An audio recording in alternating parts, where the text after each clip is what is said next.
They're anecdotal. Anecdotal, as Deval Patrick would say. All right, joining us now is Grace Curley. Hello, Howard Lawrence Carr.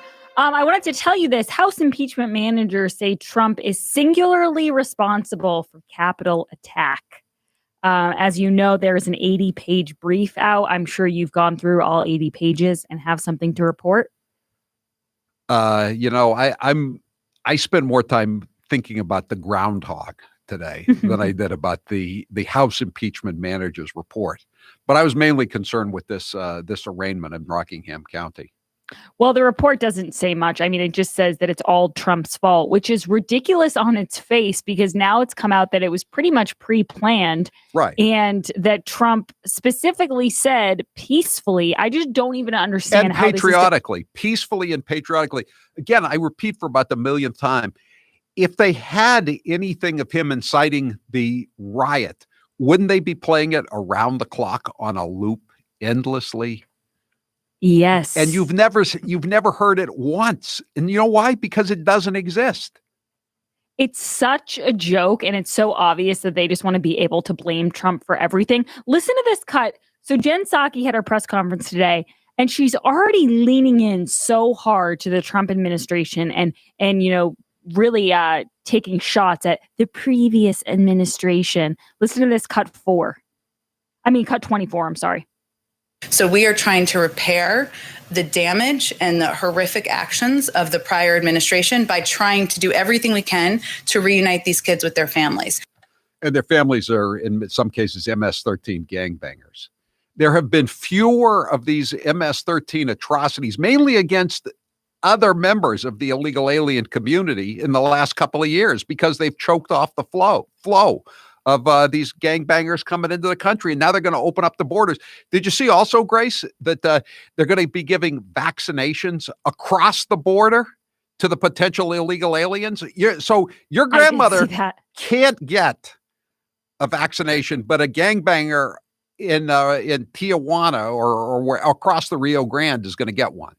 Yeah, but that person has dreams. Yeah, I have dreams of having a country that's full of law-abiding, hardworking citizens. Well, Howie, you would like this piece in Red State. It says, does the Biden administration want to lose? Because this is absolutely how you lose. And I like this first line. They said, Joe Biden's administration is now nearly 2 weeks in power and started out not only by killing blue-collar jobs, but by insulting the very people whose jobs they are killing. Thought, wow, that is so accurate. I mean, between John Kerry and Kamala Harris going out there and speaking off the cuff, they really have not only killed those people's jobs, but shown how little they care. That would be a good poll question. Come to think of it. What was more insulting, John Kerry saying they should make better choices or Kamala Harris saying they should clear landmines? I think John Kerry saying better choices because there was just such a level of snobbery to it. Thinking about him on the flying squirrel while he said that. But Howie, before I get to my next piece, I want to let everybody know that Grace's News is brought to you by Toyota of Portsmouth, the house of value. I absolutely love my new RAV4 XLE that I got at Toyota of Portsmouth. Yesterday in the snow, Howie, it was very scary driving for a lot of people, but not for me. I had my Toyota and I had my all-wheel drive, and it was fabulous. They're located just south of the Portsmouth traffic circle off 95. Go to toyotaofportsmouth.com or visit them at the showroom and tell them Grace sent you. Their staff is awesome. Tell them all I said hello. They'll treat you like royalty, and you can get a car that you love. Howie, this is a news story that I think you'd be interested in. Actually, before I go to that, I want to talk a little bit about Byron York's Daily Memo. Because he broke down, a lot of people think, Joe Biden has it all going for him, right, Howie? He's the president. Yes. He has the Senate. He has the Congress. What could possibly go wrong? But this really breaks down something that I think the listeners would appreciate because I didn't understand this as much. So if you don't mind, I'm going to read it here. Biden's Senate weakness. President Biden wants to pass a $1.9 trillion COVID relief bill. His fellow Democrats want it to be far-reaching, even including an increase in the federal minimum wage that was a priority long before the virus ever appeared. But now Biden and his party are feeling the effects of the delicate balance between Democrats and Republicans in the United States Senate. This is where it gets very interesting. I did not realize this. When is control of the Senate not really control of the Senate? When each party has 50 votes. Yes, Vice President Kamala Harris can break ties, and that is why Senator Charles Schumer is majority leader. But if an issue divides the Senate along party lines and Republicans are unanimously opposed to something, Harris cannot use her tie-breaking power unless Democrats have all of their 50 senators on board. Losing even one Democratic senator means losing.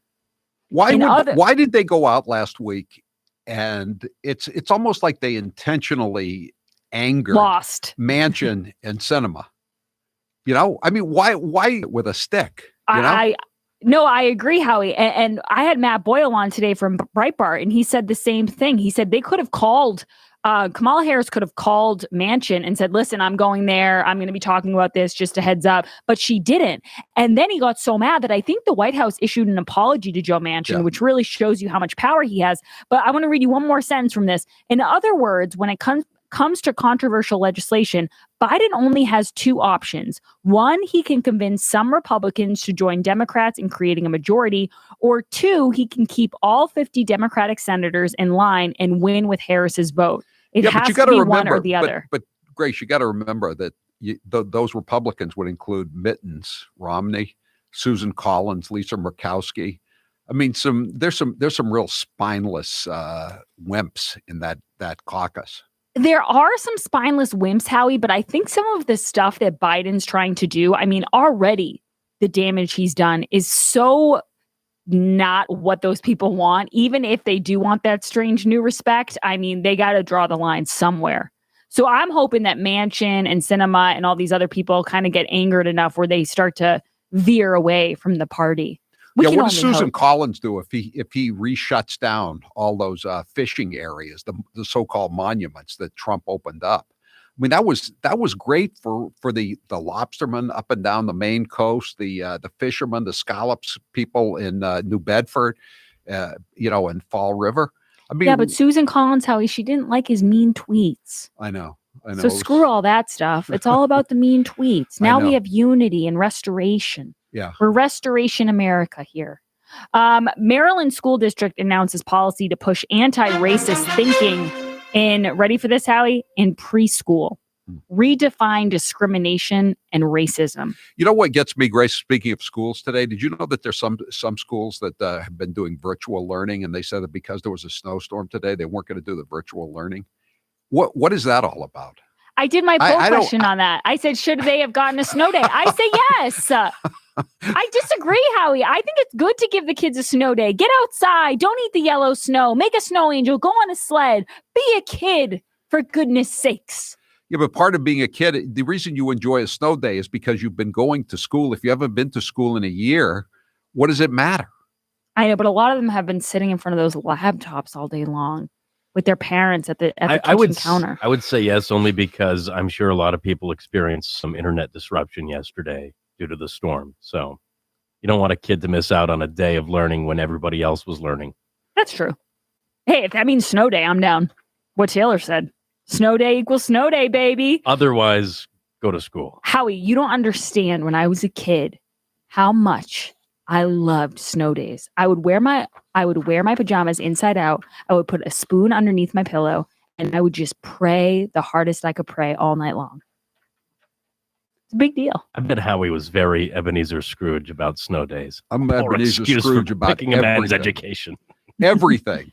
By the way, Howie, one last thing I wanted to say, and I'll be saying this all week long, but I want to wish my absolute best to a dear, dear friend of mine, Tom Brady. I'm rooting for you.